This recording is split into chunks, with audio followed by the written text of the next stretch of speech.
A ver, en Abaf el otro día pues lo comenté con los amigos que posiblemente era el momento, primero lamentando todas las desgracias que han habido con algunos de los miembros de la asociación que han tenido muchos problemas con el agua.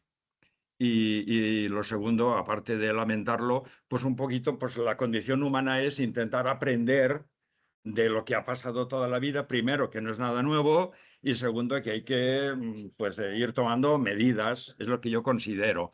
Para hablar de este tema, os voy a introducir un poquito, aunque sea un poquito farragoso, pero un poquito hablar de lo que pasó. Voy a coger este logotipo y lo voy a poner bajo, porque es curioso, porque es el London, ¿cómo se llama? Midland, Scotland, una de las fotos que he encontrado, el famoso LMS, que en tiempos lo decía, y ahora lo deberíamos de decir también, que el ferrocarril era el único medio que aunque hubiera agua no se detenía nunca.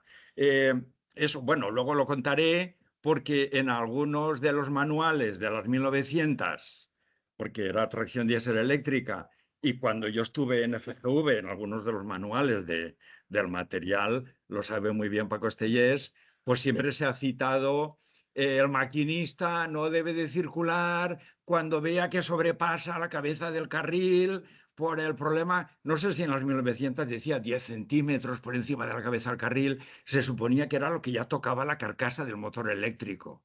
Bueno, pues todo eso se ha estudiado, pero realmente al final en la práctica, pues uno ve, pasa, que no pasa, pues no ha pasado. Y si pues se puede pasar, se pasa. Porque yo recuerdo, por ejemplo, en Sal de Aigua, que había una cascada y yo pasé, atravesé y no pasó nada. Bueno, pues si no pasa nada, porque entraba por las propias escaleras desde la calle. En fin, bueno, por eso os digo que esto se queda ahí como logotipo, pero os introduzco un poquito con fotografías que he encontrado de todas partes, no de internet, pero de libros. Pues, por ejemplo, una foto muy antigua de 1880, que los vemos ahí todos con turbante, que son indios. Bueno, pues ahí ya una de las locomotoras, pues ya se había ido a hacer puñetas. Lo curioso es que aparte de que está al lado del río y todo eso, es que observar cómo es la vía que aquí llamábamos sobre campanas, ¿eh? Sobre un modelo que se utilizó muy poquito tiempo con ríos tras, pero aquí ya lo veis. Y curiosamente, si no recuerdo mal, ahora que lo estoy viendo, creo que también es un ancho superior al internacional en aquella época. Lo que no sé si era nuestro, pero se ve la vía muy ancha también. Y aquí, bueno, pues es otra americana típica de las que he encontrado, que después de una riada, bueno, pues no solo se lleva el carril, sino que se ha metido pues cuando creía que podía pasar y se ha hundido todo. Esto es la primera que yo he conseguido de nuestro entorno, de Alcira. Alcira 1864 es una fotocopia de muy mala calidad, pero ya se ve aquellos rayos maléficos que ha querido el grabador representar, la gente encima de los techos, pues seguramente es la estación y el muelle, y una locomotora muy primitiva, y ahí parece que hay dos que van nadando por ahí intentando escaparse, en fin, es de lo que yo he encontrado de aquí, porque las riadas siempre nos han afectado a los transportes y todo, pero claro, solamente nos afectan desde los últimos 150 años, que es cuando tenemos vías férreas, tenemos conocimiento de caminos, tranvías y todo esto. Y en cuanto a eso, sí que me interesa mucho señalarlo, que hay que separar el concepto entre inundación, riada y tsunami. Para mí lo que ha habido ahora ha sido un tsunami, según lo que dicen todos. ¿Por qué? Pues porque lo tengo reflejado y hace años ya, que yo estuve en el Mont Saint-Michel, allí en el Canal de la Mancha, y eso estuvo entre 1901 y 1944, un ferrocarril que llegaba por dentro del mar, por la arena, hasta el Mont Saint-Michel. Claro, ahí cuando sube la marea, hay mareas altas y mareas bajas, lo primero que haces cuando llegas a aquellas playas es en todas las tiendas te dan el cartelito para saber a qué hora, qué día sube y baja la marea, porque a la gente le gusta muchísimo andar, pero tiene que saber que si hoy vuelve en 2 horas o si hoy vuelve en 4, es muy diferente. Entonces, durante años estuvo subiendo hasta casi 14, 15 metros, pero como subía lentamente, cuando bajaba volvía a entrar el tren turístico con la locomotora de vapor y volvía a llevar a la gente al pie del Mont Saint-Michel. Entonces, quiero decir que las infraestructuras ferroviarias, no las tranviarias que están en pisadas, pero lo que es el ferrocarril es el balasto, es un montón de piedrecitas y un carril encima, ¿no? Que puede pesar mucho, pero que si el agua sube despacio y baja, puede seguir funcionando. Claro, cuando viene una ola y se lo lleva todo, es muy diferente. Esto es otra de las más antiguas que tenemos, que es en Catarroja. Esta es del 23, que ya se vio. O sea, yo recuerdo que creo que es a la salida de Catarroja, que había un tramo metálico que estuvo muchos años con limitaciones, porque aquello siempre estaba de obras y siempre habían problemas. Y aquí, claro, el 23 es todavía vía única, evidentemente. Hasta el 29 creo que fue Valencia-Játiva vía única. Y para que veáis que, pues lamentablemente, el ferrocarril está por donde está, pero sobre todo tenemos, si queréis, la desgracia de que nuestros ferrocarriles, la mayoría, están más o menos longitudinales con la vertiente mediterránea. ¿Y qué pasa? Pues que las bajadas pues, siempre se lo llevan por delante. Esto es uno de los temas que para mí es más interesante, que es los famosos planes que se hicieron antes de la guerra, este es del 46, y ya estábamos pensando en desviar los trenes, porque ya veis que ya se había desviado el primer trazado, que es lo que ahora es Antic Reina, que era la línea directa al Grao, ya se había desplazado Peris y Valero y ya estaban pensando en volver a desplazar el tren. Aquí en Valencia el tema no ha sido nunca como en Paseo de Gracia, en Barcelona o en otros sitios, allá por donde va, enterrarlo, no, sino aquí el tema era ir quitando el problema hacia el sur, pero nada de enterrar, pero observar como luego durante muchos años se estuvo estudiando, del 46 al 57 de la Riada, estuvo el tema estudiándose, pero este trazado del sur, cuando se hizo ya el tema de la desviación del Turia, ya se pegó al Turia, entonces ya dejó de ir así, entonces ya fue más recto. Entonces veis aquí está un poco ampliado, porque ellos pensaban desplazar, lo que no sabían muy bien era por dónde. Y entonces durante muchos años, esto creo que lo tengo enseguida. Uy, Torre de Serrano. Ostras, ¿esta foto? A ver, ahora no me las fotos. Pues no la veo. No la veo. Entonces así m'han desaparegut unes quantes fotos. Este és el bueno. A veure si he ficat el roïn. Escape. ¿Has ficat el bueno? Pues el bueno es el que... Ay, no, pues no se puede mostrar. La puti. Pues así n'hi ha dos o tres fotos que no ixen, no sé per què. El teatre. No sé per què. Estas cosas pasen. Pero este no, este es muy malo. Este creo que no tenía ninguna solución. A ver, este. Bueno, pues si en ese salen las fotos, mira. A ver, presentación, diapositivas desde el principio. A ver si este. Pues sí, pues, qué desastre. Yo así. Bueno, pues así. A ver, fotos de tranvías hay muchísimas de la Riada. ¿Ah? Sí, sí que está, sí. ¿Está el tranvía ahí o no está el tranvía? No, sí que está, sí que está. Es que así sí que apareix. Ah, sí. Ah, sí. Ahora sí. Bueno, pues vale. A ver, fotografías de tranvías hay muchísimas. Esta es una de las que yo tenía, pero hay el tranvía que está casi hasta el techo de la Riada, hay muchísimas fotografías, pero no nos daba para mucho más. Entonces, esta sí que es muy conocida, pero esta es la que indica que es el barranco de Carraixet, en la ermita de la Virgen de los Desamparados, que está al lado. Esto al fondo, esto es Tabernes Blanques.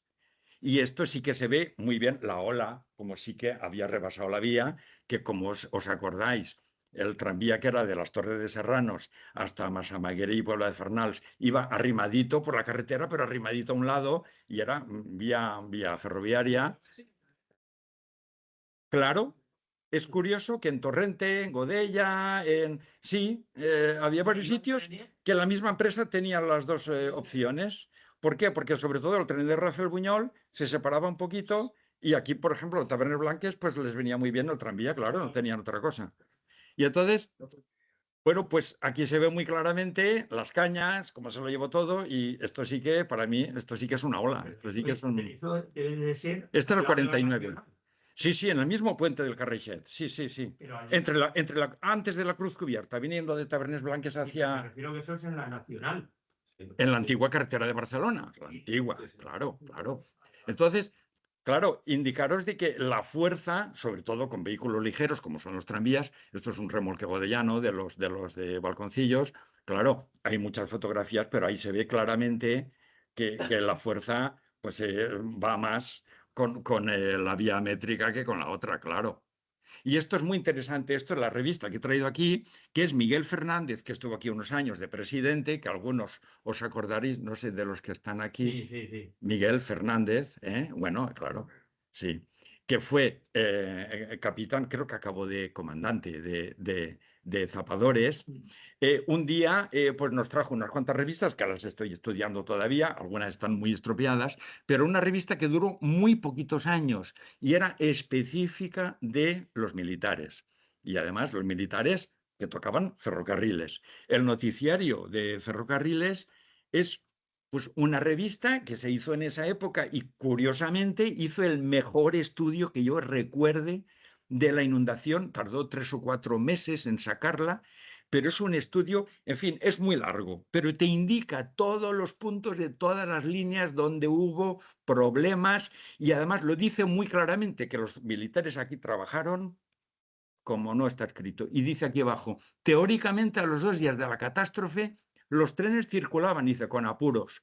No es lo que hay hoy en día. Hoy en día hay fibra óptica, hay cables, hay miles de conducciones, pero en aquella época era poner la travesía, poner el carril y volvía a pasar el tren, que pasaría a 3 por hora, pero había comunicación, porque además en el año 57 el ferrocarril era vital para que funcionara todo.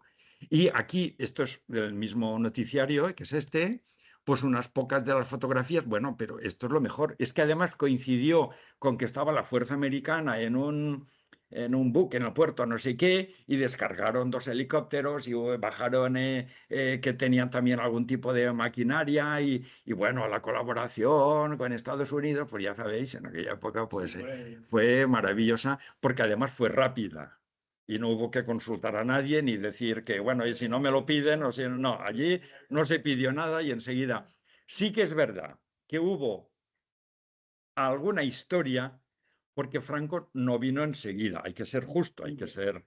Entonces, Franco vino, creo que a los 10 días, con un helicóptero, y entonces sí que es verdad que os recordaréis los antiguos, que luego el alcalde de Valencia en las fallas del 58 directamente se lo quitaron del medio porque hizo un discurso que de verdad, el famoso discurso cuando los hombres callan, las piedras hablan, y bueno, fue radical. Como era un hombre de título nobiliario, tenía los cocos de decir lo que quería y no tener vergüenza, pero lo quitaron de alcalde. Pero bueno, no lo fusilaron, pero él se quedó muy a gusto. Entonces, posiblemente eso contribuyó a que con el tiempo en Valencia se hicieron grandes inversiones. Y bueno, pues esto soy yo con mi hermanito. Esto es en enero del 58, pero para que veáis, aparte de mi ego personal, de que aquí me veo yo, pero yo tenía solamente aquí pues, 4 años, pero para que veáis la fuerza de todas las barandillas, ¿no? Todas las ves ahí todas las rocas. Y esto, pues no sé, puede ser el Puente del Mar o puede ser...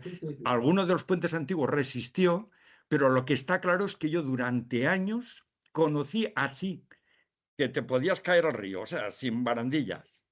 Y en el puente de Campanar, me recuerdo perfectamente, estuvo por lo menos 10 años sin barandillas. O sea, que había poco dinero y se iba arreglando poco a poco. Y luego esta para mí es la mejor fotografía que tengo yo, que la he sacado, no la había sacado nunca, y que me la dieron como oro un paño. Esto para mí es ya el Plan Sur, una prueba que para mí es extraordinaria.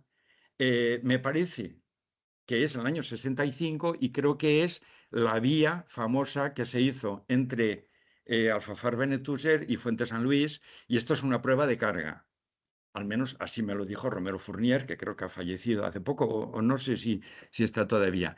Y lo más curioso es que es una 1900 radiante de nueva, porque al 65 tenían 2 años, una Garratt en presión, obviamente, si no, no hubiera estado en extremo, hubiera estado entre medio, y una Eurofima. Y que yo sepa, en Valencia no se ha visto nunca una mezcla de tracciones diésel y de vapor. Que yo sepa, ¿eh?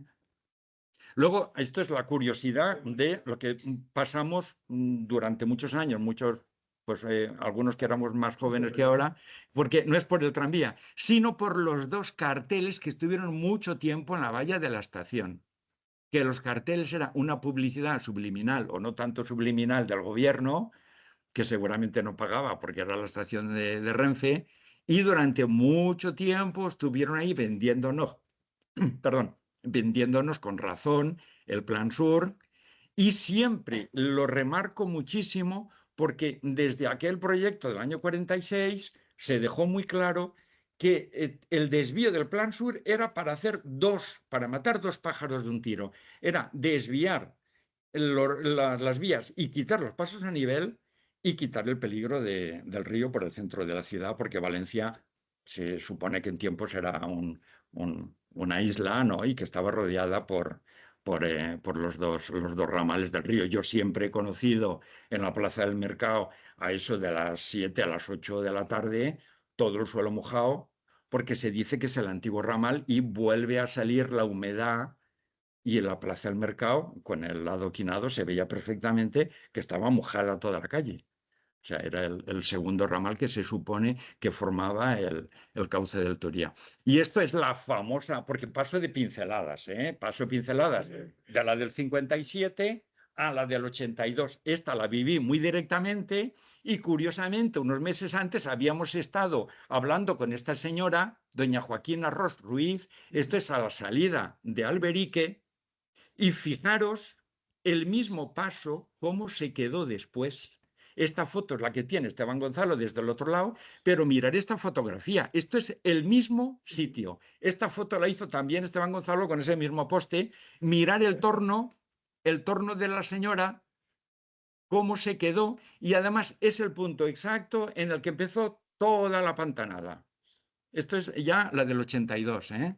Porque yo hablo solamente de las grandes. Aquí está la famosa caja de zapatos que yo reproduje, que era obligatorio la luz roja en el paso a nivel, de noche se encendía una lucecita roja que la gente supiera, y además el poste con la raya blanca, que creo que era indicador del poste que tenía enchufe de teléfono, creo, que eran los que tenían la raya blanca, si no recuerdo mal. Bueno, pues eso es. En la anterior lo veis perfectamente porque esta foto me encanta. Esta mujer aquí, pues claro, tenía, bueno, pues su residencia y tenía su trabajo, y los fines de semana, me acuerdo yo, estuvimos hablando con ella 1 hora, y después, pues la mujer, como se le quedó el mismo sitio, imaginaros. Bueno, pues andando por ahí hasta el cauce del Júcar, mi amigo Miguel Corello, estuvimos andando ahí, creo que volvimos varios días. Vimos hasta 4 niveles compactados de balasto. Se veía que se lo había llevado todo y se notaba las 4 veces con la que se había llevado, seguramente la 5ª vez que se había vuelto a poner balasto y que se lo había llevado el río. Y esto es, bueno, pues esto es una mongadita, uno de los libros que tengo que compré en Rastro, porque salen muchas veces libros con fango, pero desde hace muchos años, ¿eh? Esto no es de ahora. Estos son, pues, colecciones que hay, y sé que, bueno, en casa de familiares y eso, muchas plantas bajas, las cómodas y los dormitorios, muchas veces al cabo de años se han sacado y se ha visto que todavía tienen fango pegado en la parte de abajo de algunos muebles de casas de plantas bajas. Bueno, esto es, volviendo al tema de la pantanada del 82, esto es el artículo que yo hice, me escribía muy mal, por eso Levante me tuvo que hacer una introducción explicando, porque claro, del 82 al 90 habían pasado 8 años. Y entonces a mí se me ocurrió, contra viento y marea, bueno, y me lo cogieron. Entonces yo explicaba de cómo había sido el primer tramo, que tuvo muchísimos problemas. En 1915 se inaugura el famoso trozo de Alberique-Villanueva de Castellón. Costó muchísimo, tengo papeles que no los he encontrado, del ingeniero Justo Vilar David de Manises, que hacían un puente, se caía, hacían otro puente de madera, se volvía a caer. Y al final se inaugura en 1915 y sé que en 1916 se volvió a caer el puente. Otra riada del río. Y entonces aquí, entre el 15 y ahora no lo recuerdo bien, pero creo que es el 22. Hasta el 22 estuvo ya un metálico con 2 tramos a cada lado y luego ya se hace este. Recuerdo perfectamente haber hablado con Burriel, porque entre medio yo estaba entonces muy en contacto con la consellería, más que ahora, y Burriel me dijo, no lo sé si lo vamos a recuperar, el tramo de Alberica Villanueva de Castellón. Dice, para lo que vale ese tramo, no lo sé. Y aquí lo explico yo, 1.150 millones de pesetas, que debió de ser una barbaridad en aquella época. Ahora no lo recordaba, pero lo recuerdo perfectamente que estuve varios años preguntando en FEBE y recuerdo que 82, claro, al 86 ya se convierte en FGV, pero no estaban muy por la labor de volver a poner en marcha ese tramo, porque decían que para la gente que iba, y es lo que comentábamos hace un rato, no sé con quién, vamos a ver, estamos como hace un montón de años. Esto, desde 1888, 1893, que se inaugura Rafael Buñol, 88 Paterna Liria, hasta 1915, que es el último inauguración de los últimos que tenemos ahora de FGV, a ver, estamos prácticamente igual. O sea, lo que no puede ser es que los extremos de línea, tal como me lo decía Burriel y sigue pasando hoy en día, ahora se dice Castelló, en fin, es una forma de para mí, absurda de molestar a la gente, porque habría que decir Castelló de la Ribera o Villanueva de Castelló,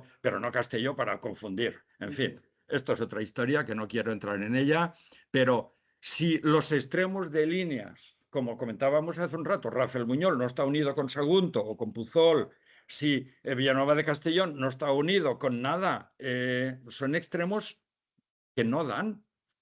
O sea, la gente no puede combinar. En Fallas los de Sagunto dejan el coche aparcado en Rafael Buñol, no pueden combinar. Yo ahora no he podido coger la vía de Renfe pues porque yo no tenía desde Follos combinación con la costa. En fin, tendríamos que hacer combinaciones que por lo menos los extremos de la vía estrecha combinen con la vía ancha, por lo menos.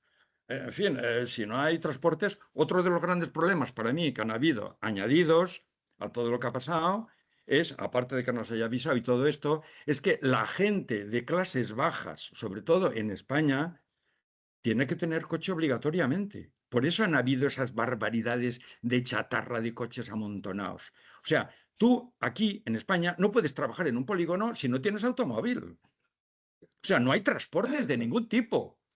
Tú en Francia o en Inglaterra, pues tienes gente, yo lo sé, gente que algunos no pueden y otros, aun pudiendo, pueden moverse sin automóvil, sin utilitario. Ahora ya no se utiliza la palabra utilitario, pues automóvil privado. Pero es que aquí, claro, se han amontonado pues porque las calles están plagadas. Entonces, los visionarios de Compromís, que son los que yo quiero muchísimo, porque los he tenido muy cerca de mi familia, ahora dicen que es el momento de dejar los automóviles y de que todos vayan en bicicleta. Digo, sí, claro. Claro, claro. Y además en verano me da mucho gusto gastar 1 hora de bicicleta, llegar a trabajar sudado y allí te regalan media hora para que te duches. Oye, subir a todo. Y subir y bajar, claro, claro, claro. Eso es muy bonito. Bueno, pues esta obra fue importantísima y estuve muy de cerca. Y esta es una de las fotos que he regalado de cualquier manera aquí he copiado.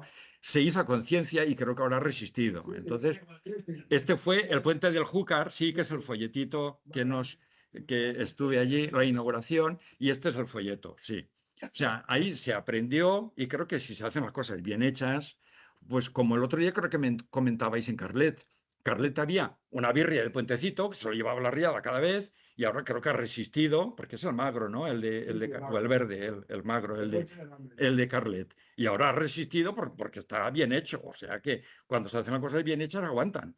Y esto es, bueno, esto es un montón de parafernalia, de papeles que estoy tirando a puta pala, de notas de Renfe, de que no sabéis la burocracia que lleva cada vez que hay un problema de una vía, se vuelve a gestionar, se vuelve a hacer un proyecto y tal para recuperar, porque yo recuerdo, por ejemplo, después de la pantanada de esta o de las siguientes, todavía el ingeniero Montal, que había sido delegado del gobierno, no, delegado de ferrocarriles, primero director de zona, Rafael Montal, aún lo conocí yo y me dijo muchos años después de una de las riadas, dice, aún estoy yendo a juicio, dice, porque aún nos reclaman, sobre todo en la línea Silla-Cullera, que sabéis que cada vez que ha habido inundación le han vuelto a poner más tubos, porque ahora ya está llena de tubos, porque se acusó a la línea de Renfe de que era una barrera y de que hizo reglotar el agua y subir, eso es lo que dijeron.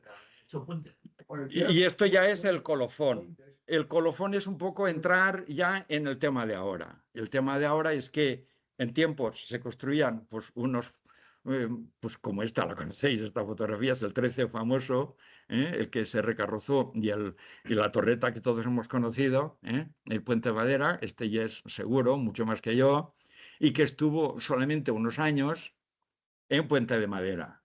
Esto era lo que podríamos llamar centralita, puesto, digamos, un anticipo de puesto de mando. Era solamente de la línea de arriba.